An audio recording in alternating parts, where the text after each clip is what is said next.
we have this story about Biden. I'm going to share with you. Yeah, Okay. what the hell is that all about? With the Biden F word. Yeah, let me share this story that I found on my my MSN news feed of all things. Wow. And I thought it was a really interesting article. And it's talking about Joe Biden's F word problem. Can you see the article okay, Rob? Yeah, I can see it. This is from the Washington Examiner, and it says it's an editorial, and it was dated. It's dated today. It says Joe Biden's F word problem. It says literally, President Joe Biden said at a Democratic fundraiser last week, quote, "There's a case being made around the world, not just here, because democracy and autocracy." That wasn't even a sentence, but you get the idea. He continued, quote, "You just saw what's happened in Italy in that election. You're seeing what's happening around the world. The reason I bother to say that is you can't be sanguine about what's happening here either. In insinuating that democracy is under attack because of a healthy Democratic election result, Biden was not just spouting his typical divisive rhetoric. He was leveling a direct insult at a foreign ally, Giorgia Meloni, who, Rob, you and I, we talked about that election last week, the Italian election. The conservative Italian politician Meloni, having worked through the democratic process and won an impressive majority in last month's election, will be Italy's next prime minister. Biden wasted no time weakening America's standing in the world to score a few cheap political points when he insulted her before meeting her. This is not leadership, in my opinion. You know, we talked about this election on our last show. We talked about the election of the new Italian prime minister. And the F word in question is fascist. We're talking about fascists. And that's what Biden seems to have a problem with. I think the entire Democratic Party has a problem with it personally. They seem to use that word for anybody who disagrees with them. And in this case, Biden is insulting the new leader of one of our closest allies. Italy is one of our closest allies. They are a member of NATO.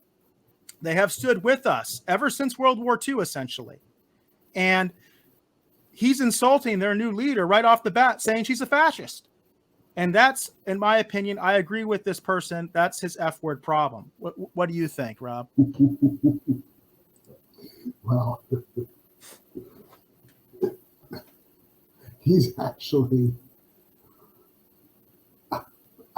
there's so many things I could say right now. I have to be very careful what I say, because if he wasn't in so much trouble with so many different things, he actually might be kind of a funny dude to hang out with. You know, have a few beers, just, somebody cool, So, like somebody just says crazy stuff, right? Somebody just says crazy stuff anytime you're, at the bar. He's like an old man. We're having a good time talking, laughing, joking.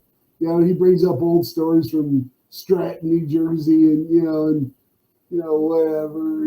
It's cool. And it's just that he's a good bullshitter. It's just the way it is.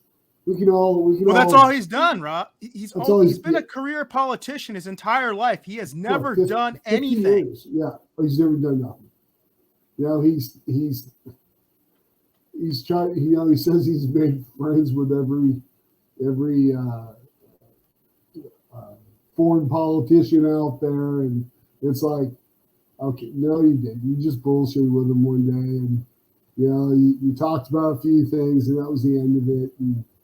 And then you hung up the phone and you moved on. I mean, that's all you ever done. But as far as him talking shit about that Italian president, prime minister, the prime minister elect, I guess is the way we should refer to her. She's not the prime minister yet, but she will be. She won the elections. We're talking about a democratic fair election. Okay, we know the history of Italy. Just for a second, of real fascists. When Yeah. Mussolini took over in Italy, what he did was he got a bunch of guys together called the Black Shirts. He went down to Rome and he hijacked the government. Okay. That's what Mussolini actually did. That's history. You can read it. It's a fact. That's not what this woman did. Okay. This woman was democratically elected. Now, it is true Hitler was also democratically elected. I'm not trying to forget that. Okay. Mm-hmm. But this woman has not even gotten office yet, okay? It's not the time to start insulting her right off the bat, a country that's one of our closest allies, a NATO member. You know what I mean? I just think it's so unpresidential, and I don't understand why the mainstream media doesn't call out this guy. Because if Trump said this, he would be hung in public. Oh, yeah. It'd be over. Yeah. You know, all I know is this. All I know is that President Biden, we'll just call him that for right now. And I'm not trying to be insultive. I have respect for the title, sometimes not the man in the title.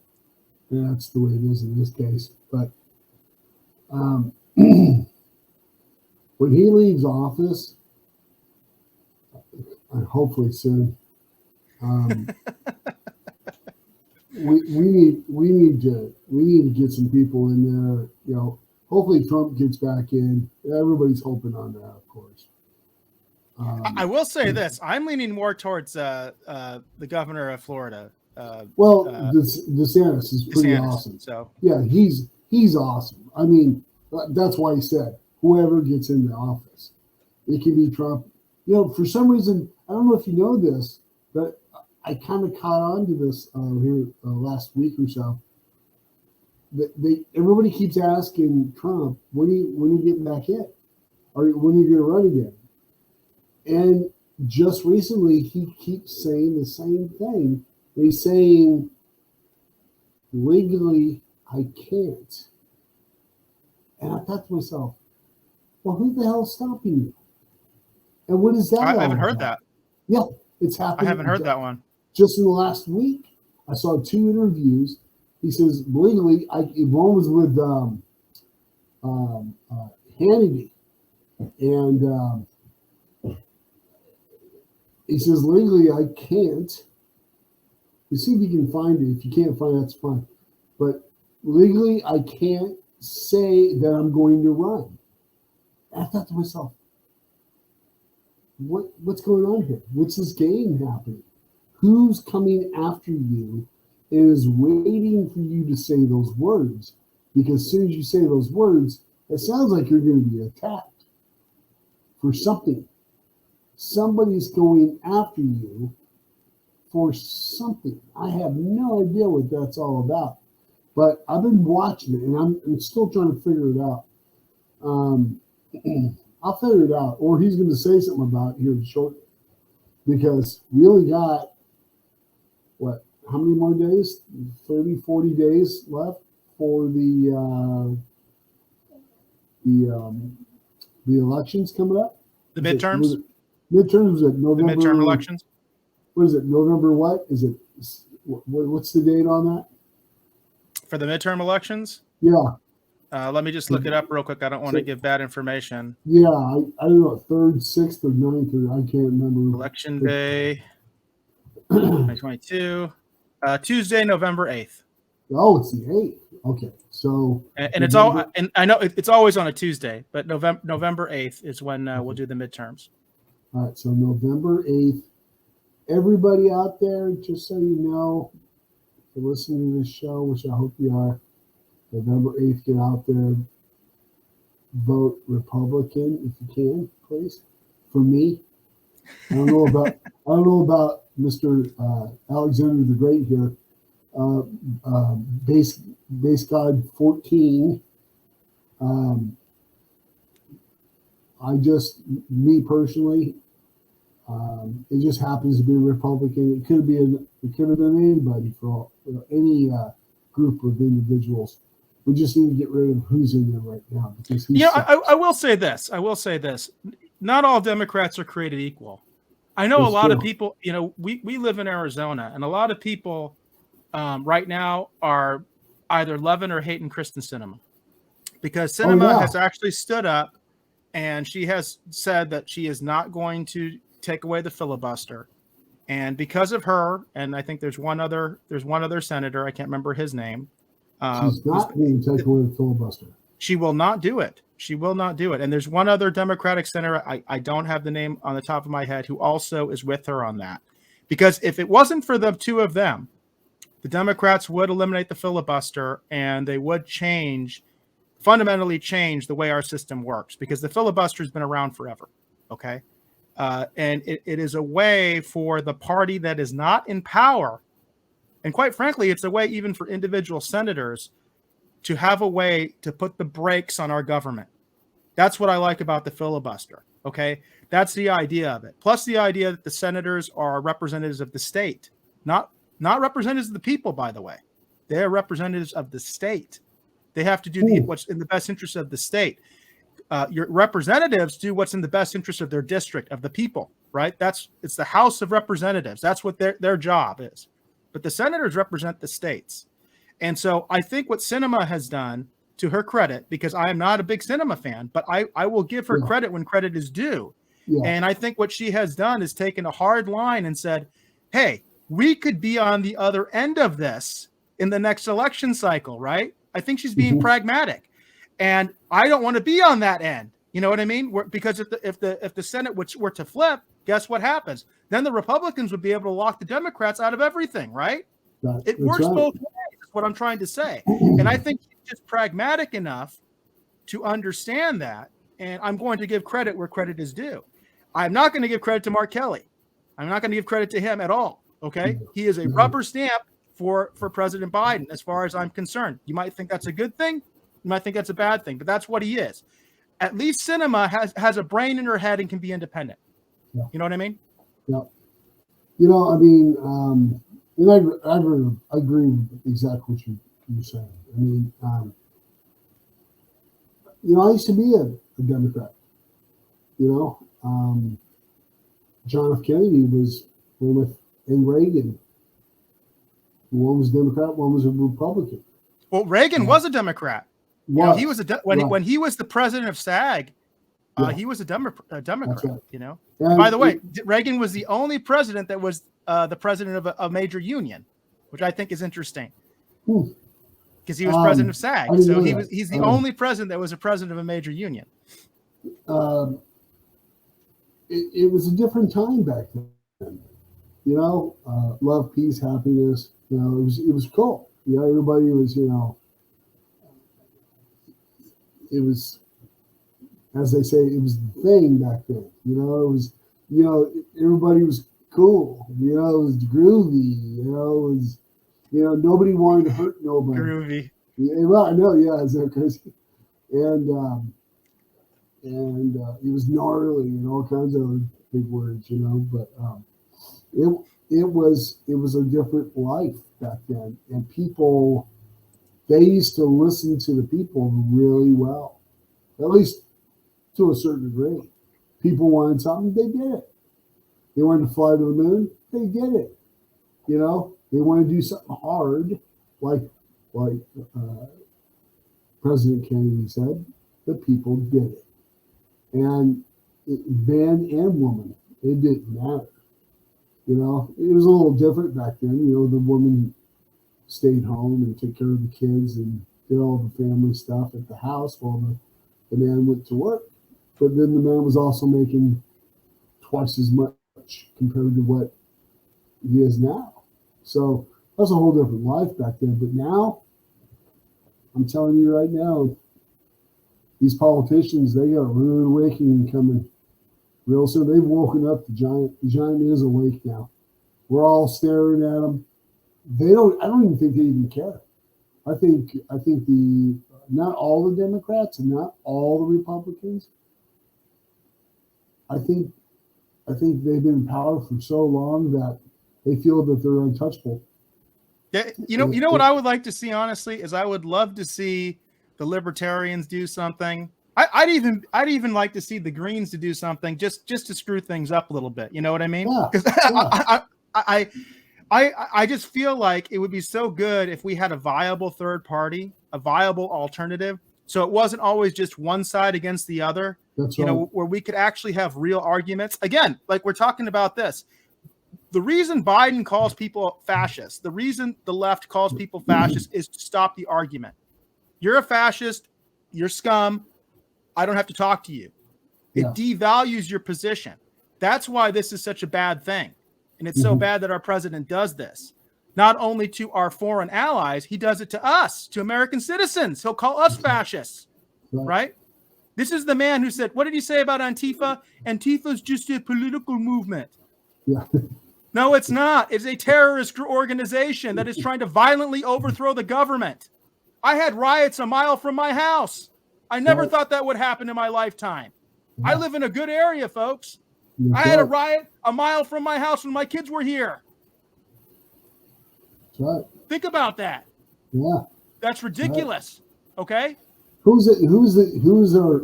did George Washington say about parties? He said something pretty. He didn't have anything good to say about him. I can say that. Yeah, I don't know the exact quote, but he did not. Washington was not in favor of political. He thought they were very divisive. He did not like political parties. That's right. He said that the day that the people develop their own parties against each other will be the end of government as we know it. And that's I believe that's not the exact wordage, but I know it's pretty close. And so here we are with Democrats, Republicans, Libertarians. And what's the neutral one right down the middle? It's the that never sees the day of light. Okay. See, it's almost gone completely. Here's the quote from Washington on political parties. He says, however, political parties may now and then answer popular ends. They are likely in the course of time and things to become potent engines by which cunning, ambitious, and unprincipled men will be enabled to subvert the power of the people and to usurp for themselves the reins of government, destroying afterwards the very engines which have lifted them to unjust dominion. Those are good words. That's prophetic, isn't it? He was a prophet. That's right. The prophet Washington. Like those are good words. That's what I mean. So true, right? He's right on the money, isn't he? Right. They have used their power to usurp the people, right? To usurp the power of the people. Did you know when people talk about, and this has all enlightened me lately, here in the last year, a lot of the stuff that people talk about, how do I say this? They really don't, comments like that from Washington, people don't even know that. They don't have no clue. It doesn't even exist. People don't want you to know what he said because it makes you think about it. Makes you think, hey, wait a minute. If we never had these parties to begin with, or this type of individuals on different sides, we wouldn't have half the problems we even got at all. But now the war is the big one. Then dividing the people, that's the next one. It just goes on and on and on. Before you know it, we don't even know who the hell we are anymore. And we're all sitting here fighting and throwing words at each other that really don't mean nothing. It's like they wanted us to go at each other. Divide and conquer. That goes all the way back to Julius Caesar. It's a battle tactic. Caesar understood that there were too many Gauls, right? There were too many Gauls in France. He couldn't take them head on. So what he did was he took them apart piecemeal, a bit at a time, right? And politicians, they always say politics is war by other means. It's divide and conquer. That's what our politicians do. They divide the people with all this. You're a fascist. Going right back to this use of the F word. You're a fascist, Rob. You're a fascist. Thank you. And by saying that, half the population won't listen to you. That's right. Right? Just because I called you that.